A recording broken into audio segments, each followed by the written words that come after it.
Hi all! So today I decided to take things back a little bit more. I was planning on doing some planting today, but I had that pushed off a little bit to the side. We ended up wanting to watch a movie, so we ended up doing that tonight instead. It doesn't leave me with much time to plant or to really document everything that I'm going through for you guys in order for me to learn from myself in the future as well. So I thought I'd take it easy tonight. I threw on a sweatshirt and some cozy pants. And I wanted to go through my 2023 plant planner that I ended up getting. So I actually ended up getting this off of Amazon. It's called the Old Farmer's Almanac 2023 planner. So it's really just a simplified or a more advanced version of just a calendar, just like your normal calendar that you have. And it's great because there's a little bit of some just information in here from the Farmer's Almanac. I do have the actual Farmer's Almanac for 2023 based on 2022's season.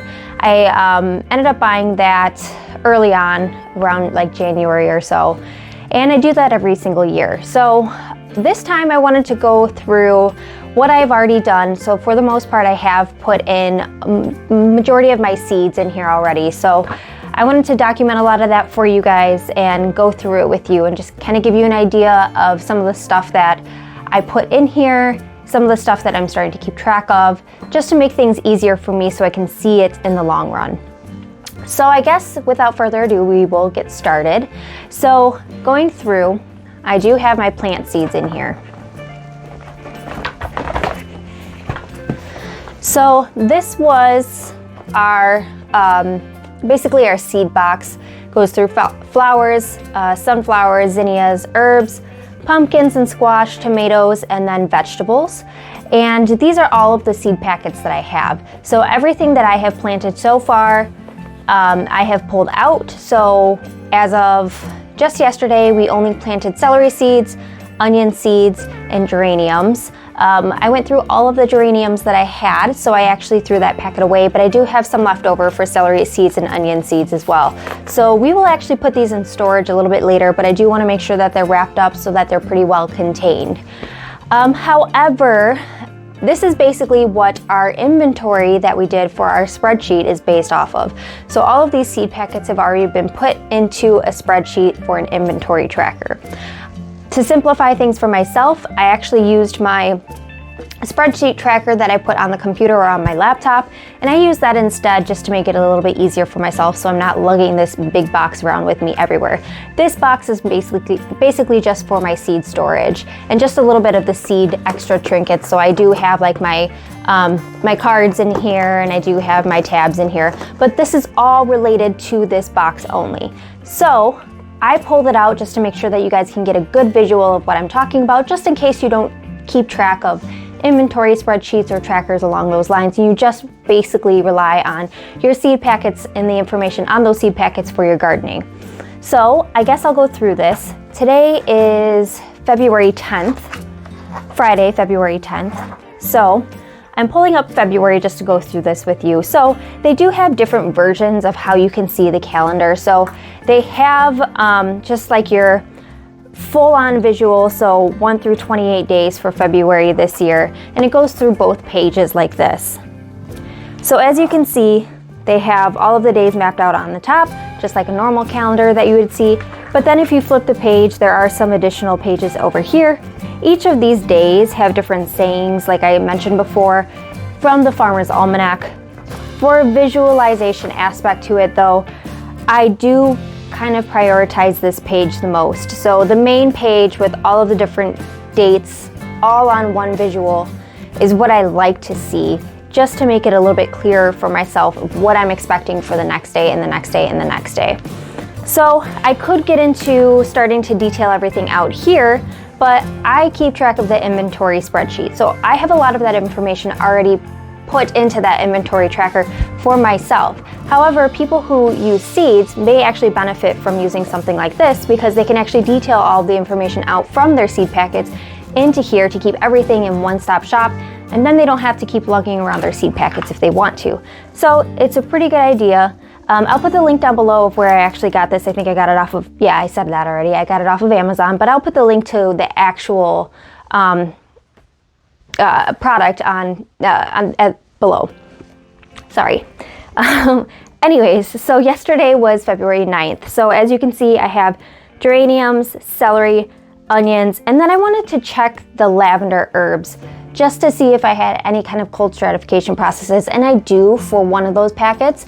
The other packet, which is the Munstead English lavender, I don't actually have a cold stratification that I know of.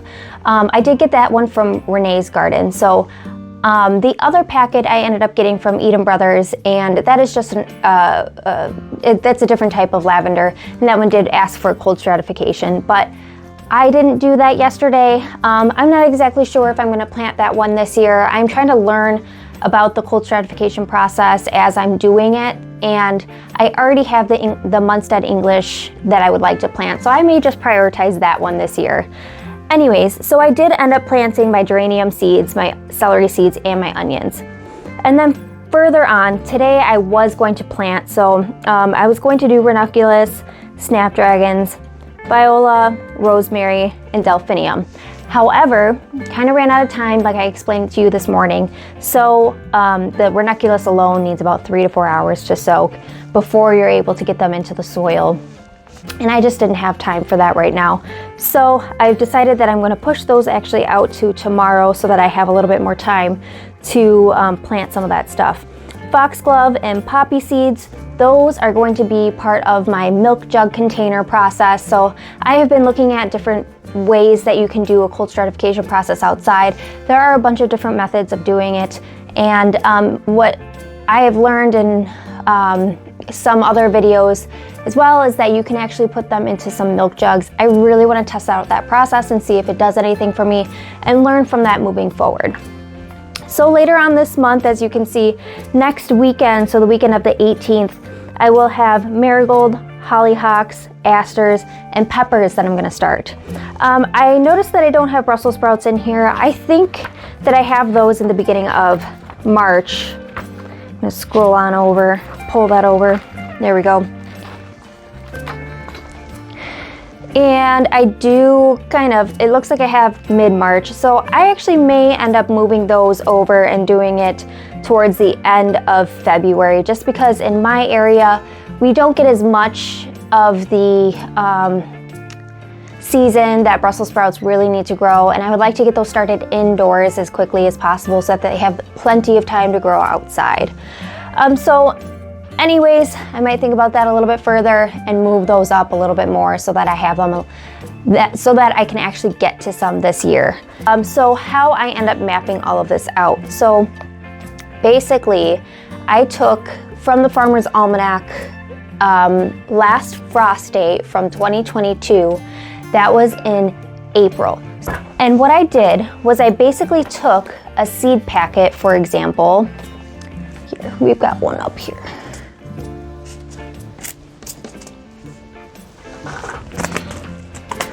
So I have all of this information already mapped into the inventory, like I said, and I was actually using that for a reference instead of the actual packet itself. But just to give you an idea, so some of these say that you can start them indoors and transplant them outside when the seedlings are about 4 to 6 inches tall. You plant them in a sunny location of fertile soil and good drainage. When transplanting, set root between 1.5 to 2 inches deep and 3 to 4 inches apart. Onions thrive in moderate temps with consistent moisture. Well, I know it's a cool season crop, so I know that I need to actually plant that one early in order to get some good growth from it.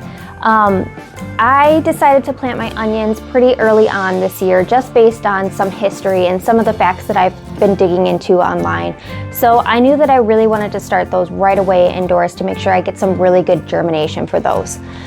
Other packets, let's see if I can find something that has a date for you, so it might be a little bit easier to pull back.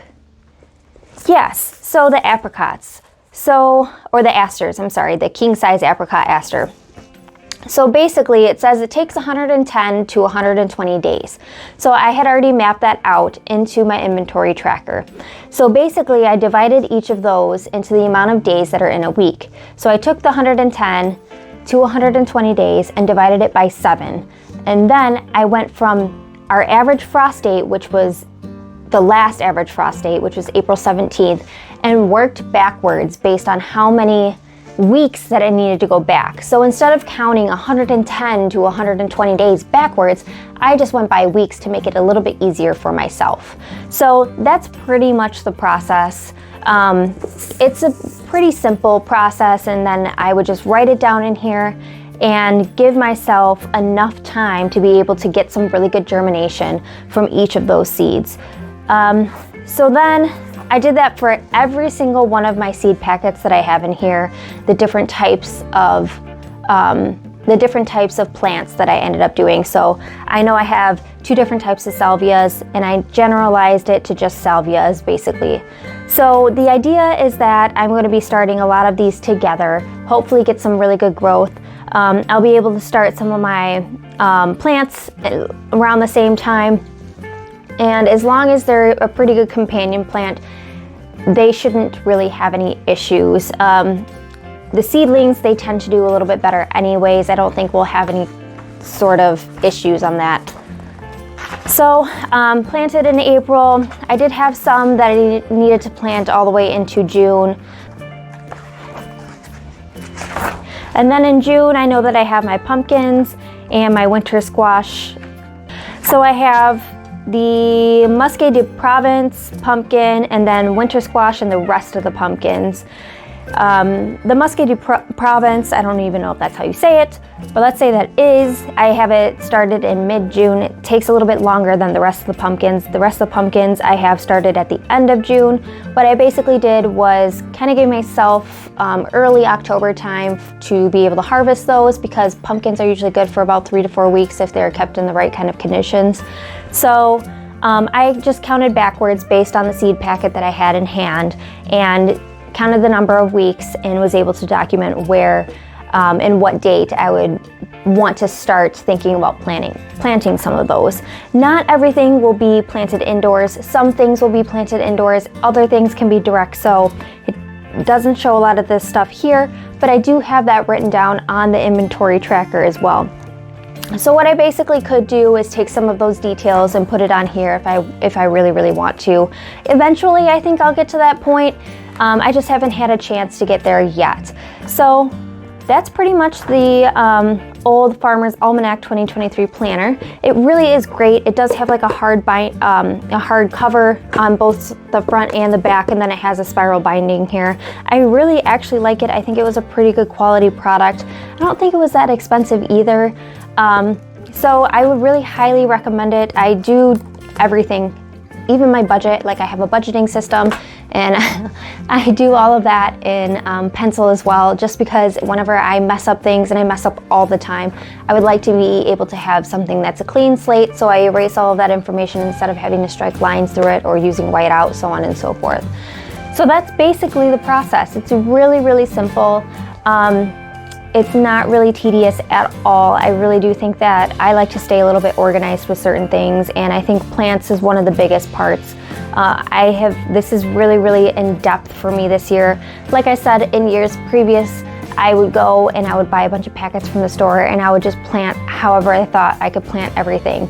9 times out of 10, I didn't start all of my plants indoors. So this is going to be a first for me for planting seeds from like indoors.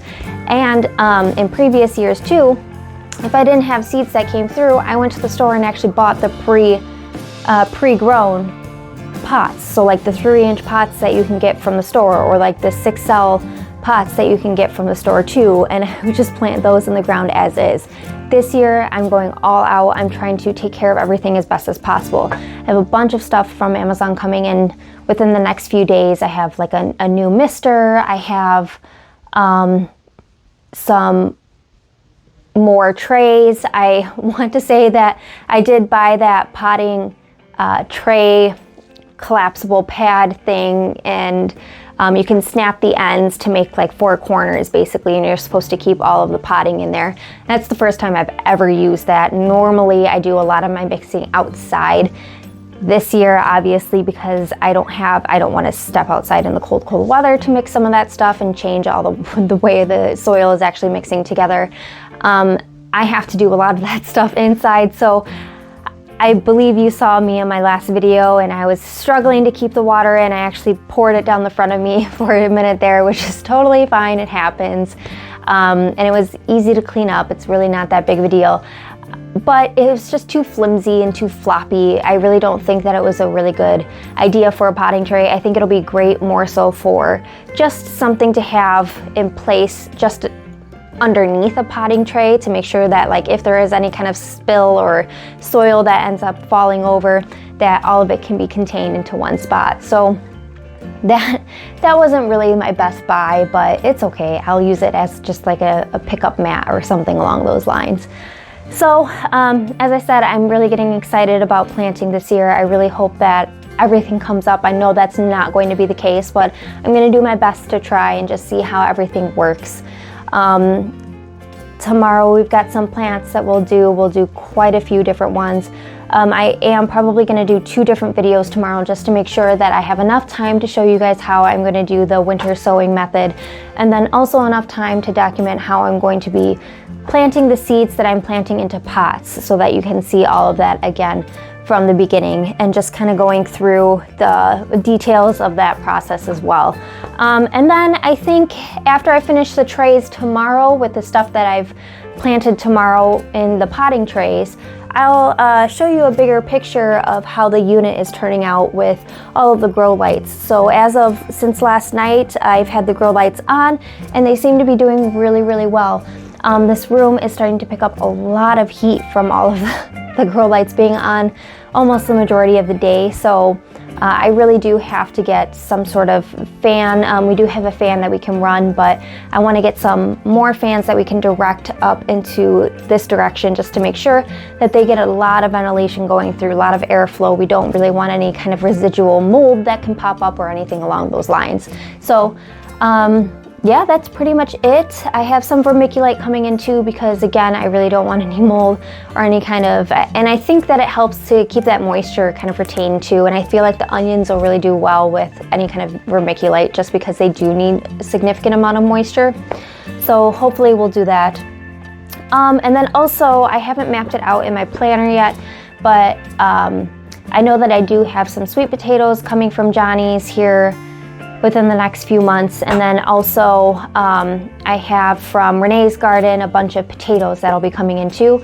So we'll do some videos on that stuff as well, but again, those won't be coming in for a while. But once I get them and once the ground is able to be worked, I should be able to get those in right away.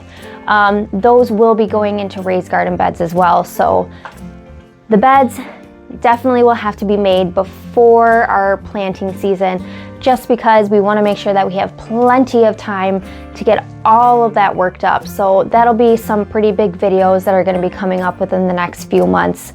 We do have some warmer weather outside this weekend, which is wonderful. It was like a high of like 40 or 42 or something like that today, which is wonderful. And then all this weekend it's supposed to be in the 40s, which is fabulous too. And then I know it's supposed to drop next week, so we might do some stuff outside tomorrow and Sunday after we're done with some potting stuff. If we end up doing some like structural design or something along those lines for the raised garden beds, of course I will bring you guys with me on that as well, just to kind of go over some of those big details and just show you kind of my plans and how I cut the wood, and if I'm doing anything to the wood, what kind of wood I ended up getting, how I'm assembling all of that together, where I'm going to be putting it within the yard, so on and so forth. And the best part is that once we start getting towards the stuff that we can start doing outside, I'll be able to take you guys around the yard and give you a tour of what our yard looks like now, and hopefully it'll change significantly as the years go by. It has already changed quite a bit since we have moved in. They had really beautiful stuff out there, but it was all annuals throughout the entire backyard, and we really didn't have time, nor did we have any patience for any of that stuff. We were brand new moved in, and I was in the process of switching jobs, so it was a lot of stress, and we unfortunately let the yard go significantly, so it needs to get a pretty big cleanup, and that might be part of our process tomorrow as well. So I think that's gonna be it. That's all that I have for you today. Like I said, we'll be planting again tomorrow, and I can't wait to take you with me on that as well. So I hope you all have a good night, and I'll see you in the next one. Thanks, guys. Bye.